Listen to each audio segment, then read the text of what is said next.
जो आज कश्मीर के ऊपर ये कलंक लगता है कि अपनी माइनॉरिटीज़ का ख्याल नहीं रखा वहाँ के लोगों ने। जैसा कि आज हम बांग्लादेश की हम बात करते हैं, तो वैसा ही हम यहाँ के इस कश्मीर पर भी कलंक लगता है। तो उसको आप सही मानते हैं याकूब साहब? मैं यही बोलने वाला था आपसे कि आप सिक्का का एक पहलू मत देखिए, एक हिस्सा मत देखिए, उसका दूसरा पहलू ये भी है कि यहाँ पे मुसलमानों का भी नरसंहार हुआ। वहाँ पे देखिएगा डाउनटाउन में कितने कश्मीरी पंडित रह रहे हैं। डाउनटाउन जो आपने अभी मुझे 2-4 इलाकों का जिक्र किया, मैं डिले नहीं कर रहा हूँ, मैं डिले नहीं कर रहा हूँ। देखिए डर की आपने 2-4 इलाकों का जिक्र किया जहाँ पर कश्मीरी पंडित थे। इस बात को भी हमें समझना पड़ेगा। जो कहते हैं कि कश्मीरी फाइल्स एक महज मूवी थी, उसके अंदर कुछ, हाँ वो एक मूवी उस तरीके से दिखाया गया होगा, लेकिन कुछ तो सच्चाई उसमें भी होगी। कश्मीर में टेररिज्म ये नेशनल कॉन्फ्रेंस और कांग्रेस की देन है। मेहरबानी है उनकी मेहरबानी। आप ये जिम्मेदारी के साथ बोल रहे हैं? मैं दावे के साथ कहता हूँ। आज आपको राहुल साहब कैसे लगते हैं, राहुल गांधी? मुझे कैसे लगेंगे? मेरे लिए तो उनकी आइडियोलॉजी अलग थी और जो उनके पिताजी है उनकी आइडियोलॉजी अलग थी। तो अभी आपके कुछ दिल जुड़े हैं राहुल गांधी से कि नहीं? मेरे से किसी से दिल नहीं जुड़े, लेकिन मुझे मैं आपको ये बात बताना चाहता हूँ कि आर्टिकल 370 न जाने कब एब्रोगेट हुआ था, बस एक ढांचा था किताबों में, इसको फाइनल टच दिया बीजेपी ने, बात खत्म। आप किसके साथ हैं? कश्मीरी आवाम किसके साथ है, मैं ये जानना चाहती हूँ। हम बुलबुले हैं इसकी, ये गुलसिता हमारा। क्या बात है। नमस्कार, मैं अर्चना तिवारी आप सभी का स्वागत करती हूँ द राजधर्म पर। कश्मीर इलेक्शन की बेहद चर्चा, आप हर न्यूज़ चैनल में अभी कश्मीर इलेक्शन की कवरेज देख रहे हैं, तो राजधर्म कैसे पीछे रह सकता था। हम लोग भी कश्मीर में मौजूद, लेकिन सबसे पहले मैंने आज के कश्मीर को तो दिखाने से पहले मैंने ये सोचा कि क्यों ना मैं उस कश्मीर के बारे में आप लोगों को बताऊं जिसकी वजह से कश्मीर के अंदर ऐसी हालातें इतने सालों से पनपी, यानी 1987 का वो इलेक्शन जिसकी वजह से आज कश्मीर के अंदर जो कुछ भी आप अगर कहें कि यहाँ पर पत्थरबाजी होती है, यहाँ पर उग्रवाद हुआ, यहाँ पर कश्मीरी हिंदुओं का पलायन हुआ, यहाँ पे कश्मीरी हिंदुओं को टारगेट करके किलिंग यहाँ पर की गई। हालांकि मोहम्मद याकूब जी को थोड़ी सी मेरी बातें चुभ रही होंगी, लेकिन फिर भी मैं इन सब मुद्दों को अपने इंट्रो में इसलिए मैं इंक्लूड करना चाहती हूँ क्योंकि मैं चाहती हूँ कि ये बातचीत जो हमारे बीच में है वो बेहद साफ साफ हो। तो मैं आज इस इंटरव्यू में मैं आपको 1987 का जो इलेक्शन है उसके बारे में बताऊंगी कि आखिर कश्मीर का ये जो हाल है वो आखिर क्यों हुआ, किसकी वजह से हुआ, किनको सबसे बड़ा जिम्मेदार मानना चाहिए, और आज के कश्मीर पर क्या कहेंगे उस समय जिनकी उम्र थी 15 साल, आज उनकी उम्र है 53 साल, तो वो कैसे कश्मीर को बदलते हुए देख रहे हैं। और पहले लेकिन हम 1987 के इलेक्शन पर बात करेंगे। हमारे साथ हैं 100 साल पुराना, अभी जो मैं इंटरव्यू कर रही हूँ ये मैं एक हाउस बोट के अंदर कर रही हूँ, और ये 100 साल पुराना हाउस बोट है। 1916 2016 100 साल प्लस हो गए हमारे। 100 साल से भी ज़्यादा जो है इस हाउस बोट के हो गए। इस हाउस बोट के मालिक हैं मोहम्मद याकूब साहब। आपका बहुत बहुत स्वागत है राजधर्म पर। आपका भी बहुत बहुत शुक्रिया है कश्मीर आने में, और ख़ासकर आपने हमको यहाँ पे सेवा करने का मौका दिया इस हाउस बोट में, तो हमारे नसीब खुले। क्या बात है भाई साहब। चलिए पहले तो मैं आपसे, अभी तो इलेक्शन है कश्मीर में, अभी कैसा लग रहा है अगर मैं अभी की बात करूँ तो? देखिए अगर आप इस इलेक्शन की बात करेंगे जो अभी जम्मू कश्मीर असेंबली इलेक्शन हो रहे हैं, तो ख़ास मज़ा इस इलेक्शन में कहीं पे भी दिखता नहीं है। मज़ा नहीं आ रहा? नहीं आ रहा। यहाँ इतने सारे मीडिया वाले, अब तो वो लोग भी चुनाव लड़ रहे हैं इस बार जो पहले कभी सेपरेटिस्ट मूवमेंट में रहा करते थे, भारत के संविधान में विश्वास नहीं रखते थे, आज वो लोग भी चुनाव लड़ रहे हैं। ये बड़ी ताज्जुब की बात है, मैं वो कवरेज सारी आप लोगों को दिखाऊंगी। लेकिन वो लोग भी मजा लेके चुनाव लड़ रहे हैं, आप कह रहे हैं मजा नहीं आ रहा। भाई साहब देखिए उनकी मजबूरियां है, जो बेचारे सेपरेटिस्ट कल तक थे और आज वो चुनाव लड़ रहे हैं, उनकी भी कुछ मजबूरियां और सब आया है लोगों के सामने है क्यों वो लड़ रहे हैं। मैं किसी का नाम नहीं लूंगा यहाँ पे, लेकिन सब की मजबूरियां है ये इलेक्शन लड़ने के लिए, नहीं तो फिर जमात इस्लामिया आज की तारीख में यहाँ पे चुनाव नहीं लड़ते, उनकी भी मजबूरियां है। इंजीनियर रशीद साहब वो भी लड़ रहे हैं और उन्होंने पार्लियामेंट इलेक्शन भी लड़ा, अब असेंबली इलेक्शन भी अपने लोगों को यहाँ पे उतार रहे हैं, अपने कैंडिडेट्स को, उसकी भी अपनी मजबूरी है। इसी तरह सरजान बरकती साहब है वो भी लड़ रहे हैं, उनकी भी अपनी मजबूरी है। तो मजबूरी है, मैं कहूँगा मजबूरी है जी। तो मतलब इन 10 सालों में जो लोग मन से सेपरेटिज्म का पूरा मतलब नेता अगर देखा जाए तो वो थे सेपरेटिस्ट मूवमेंट के, वो अब मजबूरी के कारण चुनाव लड़ रहे हैं, मतलब अब मजबूरी के कारण वो भारत के संविधान पर विश्वास रख रहे हैं। मेरा कहना है सही होगा? 87 के बाद बताइएगा जमात इस्लामिया ने कौन सा कॉन्टेस्ट असेंबली इलेक्शन किया यहाँ पे, मैं आपसे पूछना चाहता तो इस बार तो ये करिश्मा हुआ ना कि जमात इस्लामिया जो भारत पर विश्वास नहीं रखता था, भारत के संविधान पर विश्वास नहीं रखता था, आज वो भारत के लोकतंत्र पर विश्वास रख के भारत में जो चुनाव हो रहा है कश्मीर के अंदर 10 सालों के बाद, उसमें वो हिस्सा ले रहा है। तो ये करिश्मा ही हुआ? नहीं, करिश्मा नहीं है। देखिए, वो संविधान में बहुत अच्छा इज्जत करते हैं, उसका इंडियन कॉन्स्टिट्यूशन को बहुत मानते हैं एज एन इंडियन, मैं ये कहूँगा। लेकिन उनकी भी आज मजबूरी है क्योंकि जो जमात इस्लामिया है उन पे बैन लगी हुई है, तो उस बैन को हटाने के लिए वो अपने आप को इस मैदान में कूद रहे हैं। चलिए, तो ये तो मैंने आज के थोड़े बहुत कॉन्टेक्स्ट में बात कर लिया। मैंने बताया कि देखिए, पहले जो सेपरेटिस्ट मूवमेंट में नेता थे वो आज चुनाव लड़ रहे हैं। जैसा कि उन्होंने इंजीनियर राशिद का नाम लिया, मैं उनके कॉन्स्टिट्यूंसी में भी जाऊंगी बारामूला, और उन्होंने शायद 40-50 लोगों को अपने कैंडिडेट इंडिपेंडेंट उतारे हैं, तो मैं उनसे भी बात करूंगी। लेकिन अब 1987 के इलेक्शंस पर आते हैं। याकूब साहब, आप मुझे, याकूब और यूसुफ? मोहम्मद याकूब, माफ़ कीजिएगा। याकूब साहब, आप मुझे 1987 के इलेक्शंस के बारे में बताइए।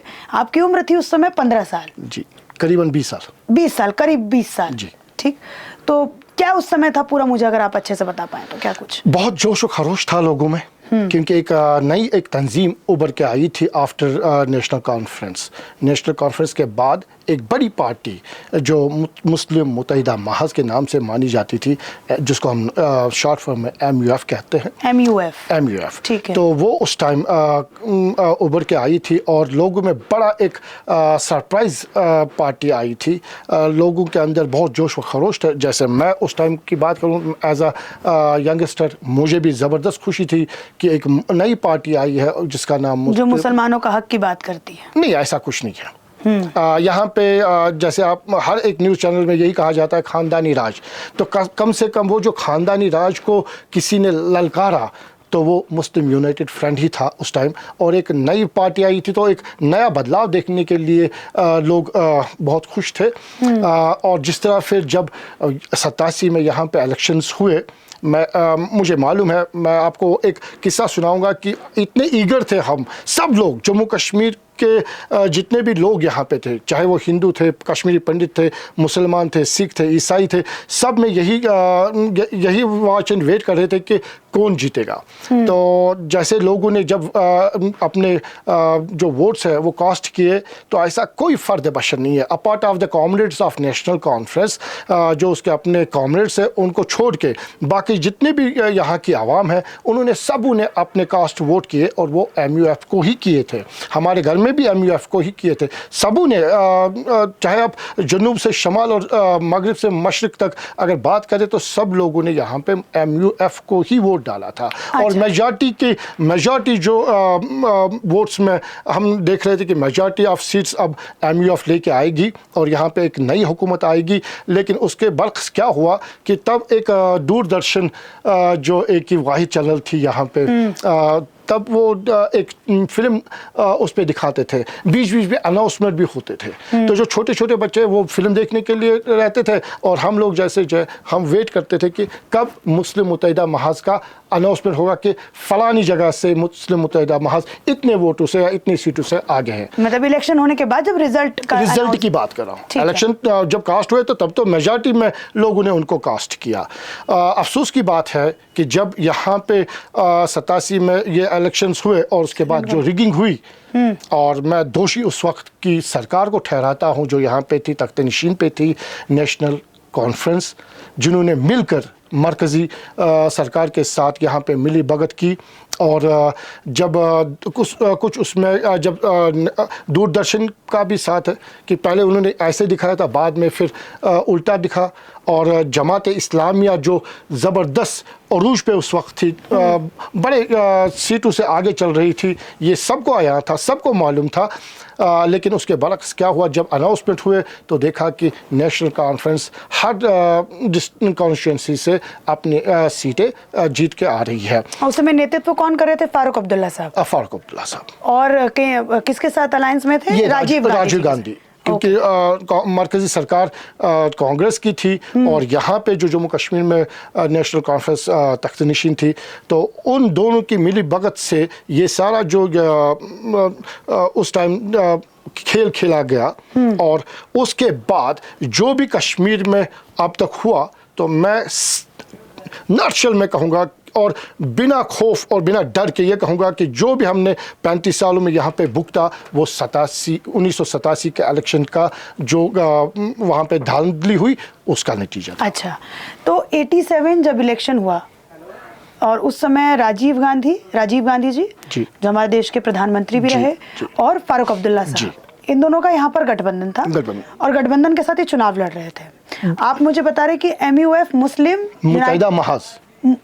मुत्तहिदा महाज यूनाइटेड फ्रंट, ये पार्टी थी जिसमें जमात इस्लामी, जो आज की जमात इस्लामी है, वो भी उसमें शामिल थी जी। वो भी चुनाव लड़ रहे थे। वो लोग जीत रहे थे लेकिन एक कॉन्स्पिरेसी के साथ उनको हारता हुआ दिखाया गया और फारूक अब्दुल्ला साहब की पार्टी को जिताते हुए दिखाया गया जी। मेरा यहाँ पर एक सवाल है कि उस समय तक जो पलायन की बात होती है, कश्मीरी पंडितों की बात होती है, वो उस समय तक ऐसे कोई केस नहीं था। 87 में कोई ऐसा अनसर्टेनिटी नहीं हुई थी, एक भी केस ऐसा नहीं था। यहाँ पे सब शांति से था, सब माहौल बढ़िया था। हम स्कूल में जाते थे, मैं 10th में था तब, तो अच्छी तरह से माहौल बहुत अच्छा था, बहुत बढ़िया माहौल था जैसे कश्मीर में हुआ करता था। अनसर्टेनिटी फिर इलेक्शन के बाद स्टार्ट हुई, जब वटाली साहब का अटैक हुआ, उसके बाद जो क्रॉस बॉर्डरिंग हो गई। यासीन, देखिए मैं आपको इसमें भी मैं आऊंगी, यासीन मलिक पर भी आऊंगी, मैं सारी चीजों पर आऊंगी। तो मतलब 87 तक वहां पर कोई भी, और वैली के अंदर मतलब कश्मीरी पंडित रहते थे? बिल्कुल रहते थे। कौन कौन से इलाके में? हर जगह। ऐसा एक कोना बताइए जहाँ पे नहीं रहते थे। हर जगह कश्मीरी डाउनटाउन में रहते थे, गणपत यार में रहते थे, हबा कदल में रहते थे, फतेह कदल की बात कर रहा हूँ मैं, जिसको गढ़ कहा जाता है डाउनटाउन का, तो वहाँ पे रहते थे। बड़ी फर्स्ट क्लास। मैं 89 तक तो ट्यूशन गणपत यार जाता था जो हबा कदल में है। एक पंडित प्रोफेसर था, साइकिल से जाता था, बड़े अच्छे माहौल में। आप साइकिल से एक पंडित प्रोफेसर के यहाँ ट्यूशन पढ़ने जाते थे? बिल्कुल। कौन सा सब्जेक्ट पढ़ते थे? आर्ट्स पढ़ते थे। ओके, तो मतलब 1987 से पहले यहाँ पर कश्मीरी पंडितों की तादाद बहुत ज़्यादा थी, जैसा कि इन्होंने मुझे लोकेलिटी भी बताई कि ये इस लोकेलिटी में वो लोग रहा करते थे। अब हम आते हैं पोस्ट इलेक्शन के बाद। जी। पोस्ट इलेक्शन के बाद यासिन मलिक की बात आती है, वो पोलिंग एजेंट की, जो अभी जेल में है, यासिन मलिक, जिनकी पत्नी पाकिस्तान में है, जिनके ऊपर सेपरेटिस्ट मूवमेंट का पूरा इल्ज़ाम लगता है, जिनको प्रो पाकिस्तान भी कहा जाता है, यासिन मलिक की मैं बात कर रही हूँ। तो अब मैं आती हूँ इन लोगों के ऊपर, इन लोगों की क्या भूमिका थी और कैसे आपने अभी बोर्ड पे भी मुझसे कहा कि यासिन मलिक का नाम पहले कुछ और था, वो यासिन मलिक जो है वो बना। पूरी कहानी बताइए। Okay, fine. जैसे कि हमने कहा कि जमात इस्लामिया कूदी थी, उस टाइम मुस्लिम मुत्तहिदा महाज के सारे कैंडिडेट्स जमात इस्लामिया की ही थे, और जो मोहम्मद यूसुफ है, जिनको सलाहुद्दीन के नाम से आज जानते हैं, जो पाकिस्तान में है, तो वो भी लालचौक कॉन्स्टिट्यूंसी से ही लड़े थे, और उनका जो चीफ पोलिंग एजेंट थे वो मोहम्मद यासीन मलिक ही थे। और जब ये सारा कुछ इसमें धांधली हो गई, उसके बाद मोहम्मद यूसुफ को दिखा दिया कि उसने इतने हज़ार वोटों से हारा ये इलेक्शन, तो दोनों को फिर जेल में बंद किया गया। वहाँ पे क्या उनके साथ किस तरह से बिहेव किया गया, बाद में वो उनकी ज़बानी उन्होंने, आपने सुनी होगी, बड़े उन्होंने बहुत सारे ऐसे न्यूज़ नेशनल और इंटरनेशनल चैनल्स पे अपना वो सारा किस्सा सुनाया, उसको दोहराने की ज़रूरत नहीं है। लेकिन मेरा सवाल ये है कि मोहम्मद यूसुफ को सलाहुद्दीन किस चीज़ ने बनाया, ये सवाल है। यहाँ पे यू टर्न है। तो जो आदमी अपने हाथ में चाकू नहीं लिया करता था, वही आज हिजबुल मुजाहिदीन के कमांडर है और लाइन ऑफ कंट्रोल के उस पार है। तो पहले उसकी जो सवानी उम्रिया है, लाइफ हिस्ट्री है, वो जाननी ज़रूरी है। क्यों वो मजबूर हो गया बंदूक उठाने के लिए? क्यों यासीन मलिक मजबूर हुआ बंदूक उठाने के लिए? इशफाक मजीद वानी, बंगरू, ऐसे न जाने कितने लोग थे उस टाइम के जो इलेक्शन एजेंट भी थे या बढ़ चढ़ के उस इलेक्शन में हिस्सा लिया, जमात इस्लामिया को सपोर्टर्स थे। तो क्यों उनको मजबूर किया गया बंदूक हाथ में लिए हुए? नहीं तो सारा यहाँ पे साफ था, माहौल बढ़िया था। अच्छी तरह से लोग जी रहे थे। हिंदू कश्मीरी पंडित और कश्मीरी मुसलमान एक दूसरे की शादियों में जाते थे, एक दूसरे को जो सहारा देते थे, पड़ोसी को हेल्प करते थे। यहाँ तक कि अगर उनमें से कोई मरता था तो वो किराकर्म मुसलमान उनके किराकर्म करने के लिए उनके साथ जाते थे। हमारा मुसलमान कोई मरता था तो वो हमारे साथ आते थे कब्रिस्तान तक। जी, जैसे ये गंगा जमुनी तहज़ुब की बात कर रहे हैं कि मतलब सब कुछ, मतलब कल्चर पूरा सेम था। अगर किसी के घर में कुछ हो रहा है तो पंडित जा रहे हैं, पंडित के घर में कुछ हो रहा है तो मुस्लिम्स उनके घर में आते जाते। तो ये कश्मीर में आपको ऐसी स्टोरी सुनने को मिलेंगी। और लेकिन मेरा सवाल यहाँ पर ये है, जो आपने कहा कि मजबूरी की वजह से उन्होंने गन उठाया। जी, मजबूरी की वजह से गन उठाने में और कश्मीरी पंडितों के पलायन और उनका इतना नरसंहार जो हुआ, क्या उसको आप ठीक मानते हैं आज के जमाने में? आप सिर्फ कॉइन, भारत के लोकतंत्र में देखिए, आप सिर्फ कॉइन का एक ही हिस्सा मत देखिएगा, एक ही पहलू मत देखिएगा। कॉइन का दूसरा, ये मुझे समझ में नहीं आ रहा कि मतलब इलेक्शन वो लोग हारते हैं, जी, ठीक है, इलेक्शन का रिजल्ट अनाउंस होता है कि वो लोग हार गए हैं, नेशनल कॉन्फ्रेंस, और कांग्रेस जो है वो जीत गई है, उन्होंने अपनी सरकार बना ली है, ऐसी बातें मतलब सामने आती। उसके बाद ये लोग गन उठाते हैं। आप जैसे कश्मीरी लोग उनको सपोर्ट आपने कहा कि 20 साल की उम्र में मैंने भी उन्हीं को वोट किया था, मैंने सपोर्ट किया था। गुस्सा कहीं ना कहीं आपके अंदर भी होगा उस समय जब कांग्रेस और नेशनल कॉन्फ्रेंस की सरकार बनी होगी, तो आपके अंदर भी कहीं ना कहीं गुस्सा होगा। तो उस समय जो उन्होंने गन उठाया, उसके बाद जो कश्मीर की इतनी हिस्ट्री रही, जो आज कश्मीर के ऊपर ये कलंक लगता है कि अपनी माइनॉरिटीज़ का ख्याल नहीं रखा वहाँ के लोगों ने। जैसा कि आज हम बांग्लादेश की हम बात करते हैं, तो वैसा ही हम यहाँ के इस कश्मीर पर भी कलंक लगता है। तो उसको आप सही मानते हैं याकूब साहब? मैंने यही कहा था, मैं यही बोलने वाला था आपसे कि आप सिक्का का एक पहलू मत देखिए, एक हिस्सा मत देखिए, उसका दूसरा पहलू ये भी है कि यहाँ पे मुसलमानों का भी नरसंहार हुआ। हाँ, वो ठीक है, मुसलमानों का भी हुआ, और ये लेकिन उनकी जीन खत्म नहीं हुई। नहीं, देखिए, कश्मीरी पंडितों की यहाँ पर जीन ही खत्म हो गई। नहीं, जीन आज किसने कहा आपको जीन खत्म होगी? किसने कहा आपको? आप अनंतनाग में आइए, सूरज टेम्पल में देखिए, वहाँ पे देखिए किस तरह से पंडित रह रहे। बाकी देहातों में यहाँ पे पंडित रहे, कोई उनको नहीं मारा। डाउनटाउन में यहाँ तक कि आप यहाँ पे जाइएगा, तुलमुला में जाइएगा, वहाँ पे देखिएगा। डाउनटाउन में कितने कश्मीरी पंडित रह रहे हैं? डाउनटाउन जो आपने अभी मुझे 2-4 इलाकों का जिक्र किया, मैं डिले नहीं कर रहा हूँ, देखिए, डर की, आपने 2-4 इलाकों का जिक्र किया जहाँ पर कश्मीरी पंडित थे 87 में, लेकिन आज चले गए, आज है ही नहीं। सबसे प्रायोरिटी अपनी लाइफ है, सबसे प्रायोरिटी अपनी लाइफ है, मेरी जान है। तो जब मेरी जान खतरे में, मैं तो पलायन करूंगा। तो पलायन भी एक, देखिए, कश्मीरी पंडितों का पलायन, कश्मीरी मुसलमानों का भी पलायन, बहुत सारे ऐसे कश्मीरी मुसलमान भी है जो बाकी रियासतों में चले गए। तो ये पलायन, ये गुस्सा, और उसके बाद जो उस 87 के बाद जो बाकी इलेक्शंस आए उसमें कंटेस्ट नहीं करना या उसमें वोटिंग बाइकआउट करना, वो भी तो गुस्सा था। बिल्कुल। मैं कश्मीर 3 बार आई हूँ और ये मेरा तीसरी बार या चौथी बार आकाश, हमारा ये चौथी बार हमारा टूर है। और मैं इस तरीके से पहली बार किसी व्यक्ति से मैं बात कर रही हूँ, और इन्होंने मुझे बताया कि 87 के इलेक्शन में इन्होंने उस समय MUF को सपोर्ट किया था, 20 साल के थे, वोट किया। फिर उन्होंने तमाम तरीके की बातें बताई कि मजबूरी की वजह से वो तड़ी पार हुए, आज LOC के उस तरफ हैं, आज वो पाकिस्तान में हैं, आज वो हिजबुल मुजाहिदीन के कमांडर हैं, वो मजबूरी की वजह से।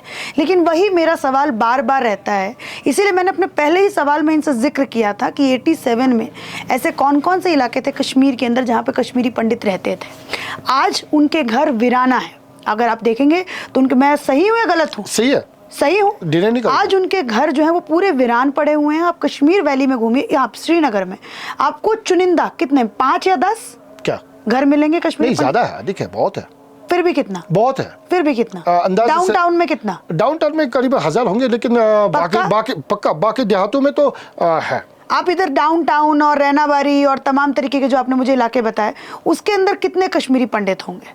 फिर संजय सराफ साहब हवा कदल से कंटेस्ट नहीं करते, कोल साहब हवा कदल से कंटेस्ट नहीं करते। यहाँ पे अब देखिए, वहाँ पे ये भी इस स्टोरी को भी मैं कवर करूंगी, इस बात को भी हमें समझना पड़ेगा। जो कहते हैं कि कश्मीरी फाइल्स एक महज मूवी थी, उसके अंदर कुछ, हाँ, वो एक मूवी उस तरीके से दिखाया गया होगा, लेकिन कुछ तो सच्चाई उसमें भी होगी। अब थोड़ा सा मैं इस पर आती हूँ, आज के इलेक्शन पर आती हूँ।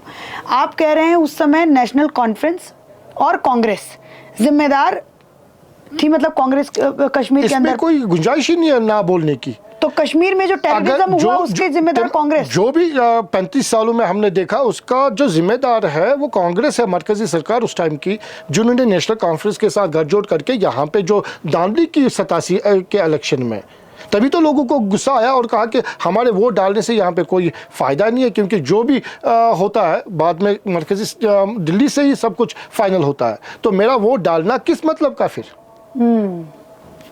अच्छा, तो मतलब कश्मीर में टेररिज्म ये नेशनल कॉन्फ्रेंस और कांग्रेस की देन है, मेहरबानी है उनकी मेहरबानी। जी ना, आप ये जिम्मेदारी के साथ बोल रहे हैं? मैं दावे के साथ कहता हूँ, इसमें क्या शर्माने की बात है। As a Kashmiri, by birth यहाँ पे कश्मीर में बचपन पैदा हुआ, बचपन देखा मैंने, जवानी देखी है, अभी अब बुढ़ापे के स्टेज में मैंने कदम डाले हैं, तो मैं वही कहूँगा जो हक की बात है। बकौल इकबाल, सर मोहम्मद इकबाल, अपने भी खफा है मुझसे, बेगाने भी नाखुश, मैं जहर हिलाल को कभी कह न सका कंद। तो मैं झूठ को झूठ कैसे बोलूँ और सच बोलूँ? जो सच है वही तो मैं आपसे और ऑन कैमरा बोल रहा हूँ। अगर मुझे कल की डेट में वो उनके गुंडे मारेगी भी तो मुझे कोई अफसोस नहीं है। जो हक है वो हक है, सदाकत है। आज आपको राहुल साहब कैसे लगते हैं, राहुल गांधी? मुझे कैसे लगेंगे? मेरे लिए तो उनकी आइडियोलॉजी अलग थी और जो उनके पिताजी है उनकी आइडियोलॉजी अलग थी। कैसे अलग देखते हैं पिता और बेटा के आइडियोलॉजी? राजीव गांधी जिनसे शायद आप नाखुश हैं, उनकी वजह से शायद आप कश्मीर का कह रहे हैं कि ये हालत हुई, तो आज राहुल गांधी से आप कैसे? देखिए, आर्टिकल 370 एब्रोगेट हुआ, हाँ, तो बड़ा ढुंढूरा पीटा गया कि हमारा हक छीना गया, हमारे को अपनी आइडेंटिटी खत्म हो गई, कश्मीर को यूनियन टेरिटरी बनाया गया। वो लोग कौन है जो इसका ढुंढूरा पीटते हैं?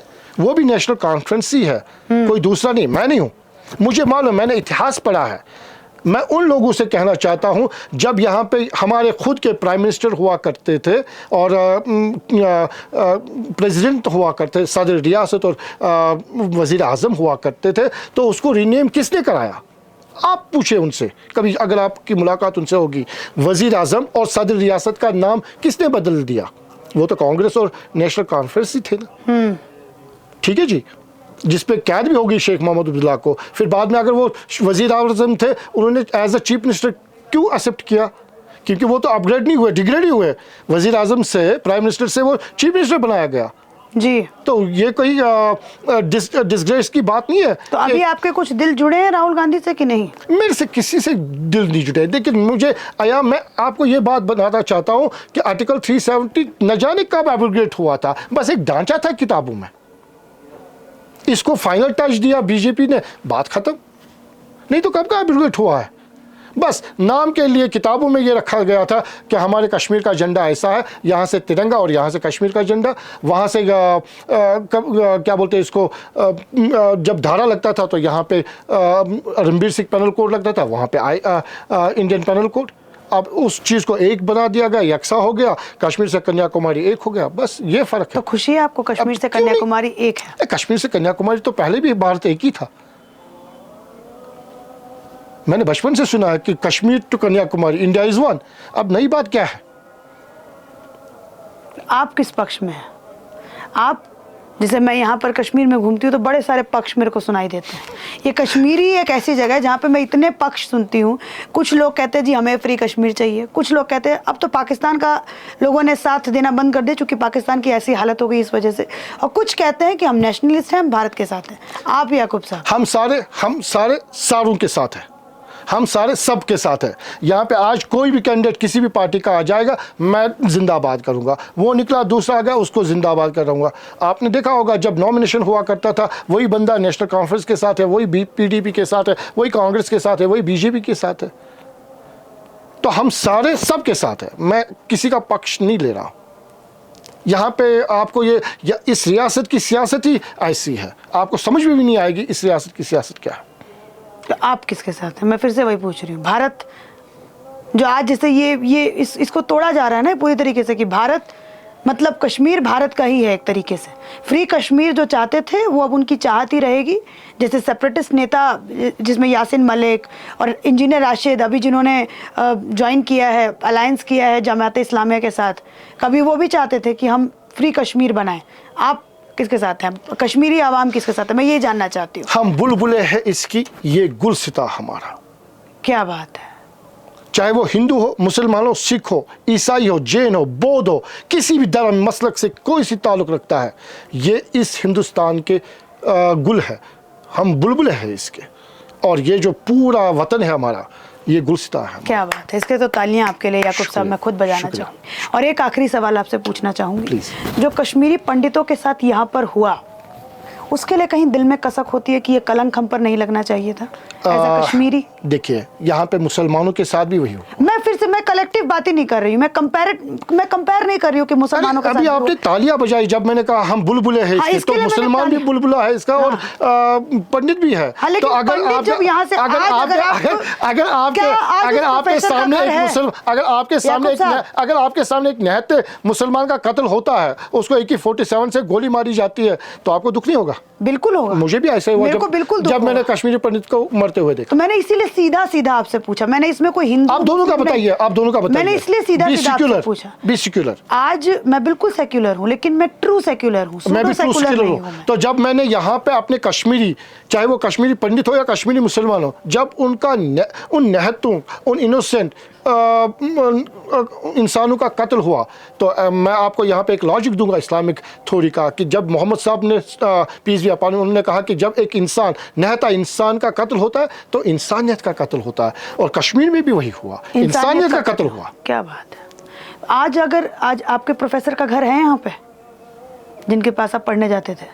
मैं परसों अपने बच्चे को लेके गया था, जब मैं खुद अपना नॉमिनेशन जमा करने के लिए गया था, फिर मैं वापस आ गया, तो मैंने हबकदर क्रॉस किया और मैंने कहा वो गणपत यार है बच्चा, 10 साल का बेटा। मैंने कहा यहाँ पे मैं ट्यूशन करने के लिए आता था कश्मीरी पंडित का, और मैं सलूट करता हूँ उन टीचर्स का जो हमारे स्कूल में पढ़ाते थे। Maximum of the teachers were Hindu panditanis. और मुझे याद है जब मैं KMD बस में, KMD Kashmir motor drivers association की बस में सवार था, तो मेरी ये उंगली, ये देखिए कट लगा हुआ है, तो ये उंगली मेरी खिड़की में गई और यहाँ से कट हुआ और खून निकला। तब मैंने एक पंडितानी को देखा, उसने अपनी साड़ी का वो पल्लू फाड़ दिया और यहाँ पर मेरे को इस जख्म पर लगा दिया। मैं कभी ज़िंदगी में वो चीज़ नहीं भूलूँगा। और जो मैं हिंदी आपके साथ बोलता हूँ, शुद्ध हिंदी पढ़ता हूँ, लिखता हूँ, बोलता हूँ, ये उन उस्तादों की मेहरबानी है जो हमारे स्कूल में पढ़ाते थे हमें। नहीं तो ये याकूब अगर दिल्ली में जाता तो इसको AEU नहीं मालूम होता। सही बात है। तो इसको कैसे इसको सुधारा जाए? कैसे आपके वो प्रोफेसर को वापस कश्मीर में लाया जाए? किस तरीके से वापस किया जाए? कुछ आपका मन है कि वापस से पंडितों को यहाँ पर लाना चाहिए? कौन चाहता है कि अपनी बाजू कट जाए? कौन चाहता है कि अपने जिस्म का अंग एक जगह और दूसरी जगह हो? वो हमारे जिस्म के अंग है, आप समझ लीजिए इस बात को। लेकिन इस बात की गारंटी कौन लेगा? जिस प्रोफेसर अगर वो आएंगे तो इस बार उनके साथ प्रोफेसर ने या जिस टीचर ने मेरे को यहाँ तक लाया, अभी जो मैं आपके साथ बात करता हूँ, उसमें भी उनका श्रेय जाता है, कहीं ना कहीं उनका श्रेय। जब उन्होंने मेरे को पढ़ाया तभी मैं आपके साथ ऑन कैमरा बोल पा रहा हूँ, तभी मेरे को ये हिस्ट्री मालूम है, तभी मुझे जानकारी है, सब ये नॉलेज जो है उनकी मेहरबानी से है। तो अगर कश्मीरी पंडित अपने कश्मीर से बाहर है, आज की तारीख में देखिए ना, जब हम यहाँ पे एक वाजवान की थाली खाते, उसमें 4 बंदे खाते थे, तो उसमें हिंदू भी होता था, कश्मीरी पंडित भी होता था, सिख भी, मुसलमान भी, और कोई और भी। तो वो जो कस्टम है, वो तहजीब है, वो अभी भी बरकरार है। हम उसका वो जो एक हिस्सा है उस त्रामी का, वो अभी भी वेट कर रहा है कश्मीरी पंडित कब आए और उस त्रामी में खाए, इकट्ठे खाए।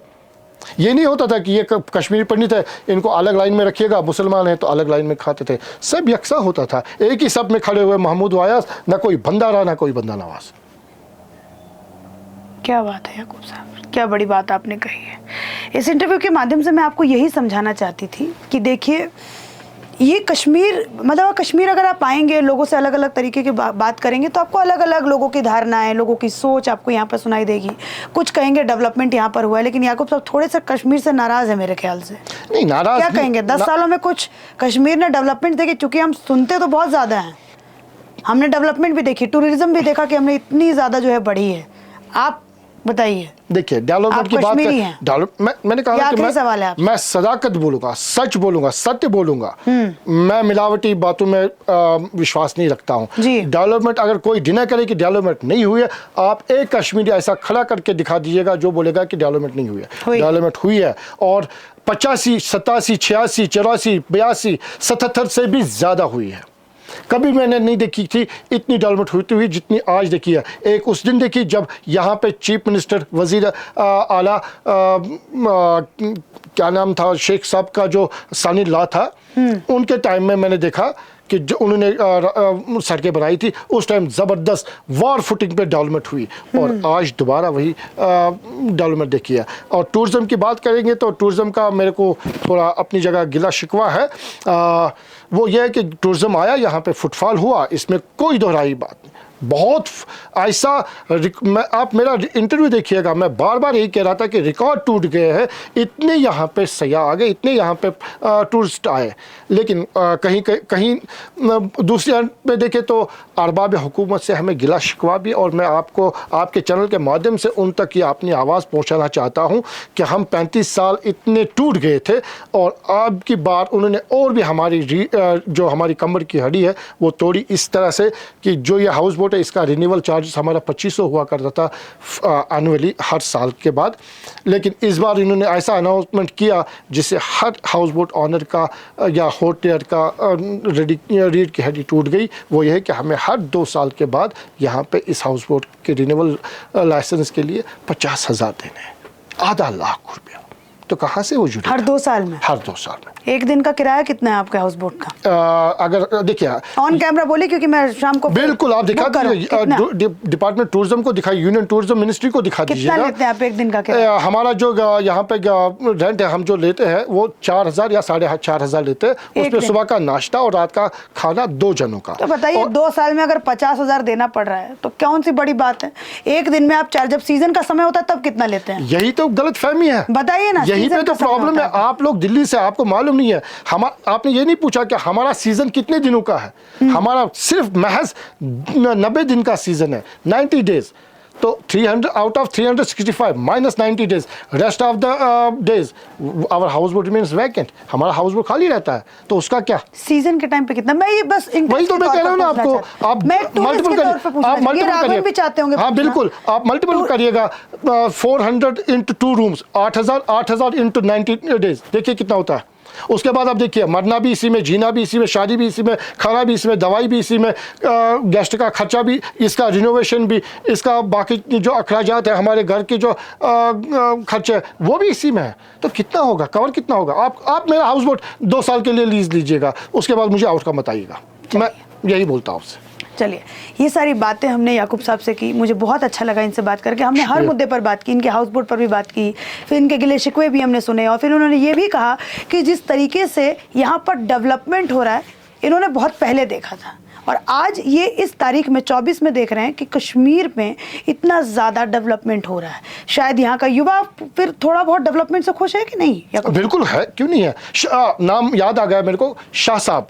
तो शाह साहब यहाँ के सीएम थे, उस टाइम यहाँ पे डेवलपमेंट हुई थी, और इस बार डेवलपमेंट हो रही है, मैं डिने नहीं करूँगा इसमें। और ये फिर महबूबा मुफ्ती, फारूक अब्दुल्ला, इन लोगों ने क्या किया फिर? अब ऑडिट, मैं तो चार्टर अकाउंट हूँ नहीं कि मैं नहीं, फिर भी आप कश्मीरी हैं तो मैं आपके हिसाब से पूछ रही हूँ, इन्होंने डेवलपमेंट नहीं किया? एक ऐसा दिखा दीजिए, ऐसा प्रोजेक्ट जो उन्होंने डेवलपमेंट किया। एक भी नहीं दिखा दीजिएगा। अब ये कहेंगे हमने हाइड्रो बना दिया, ये बना दिया, फला टनल बना दी, फिस्ता वो किया। अरे हर फर्द बशर यहाँ का, जम्मू कश्मीर का, इस बात से वाकिफ़ है कि हम कितने पिछड़े हुए थे।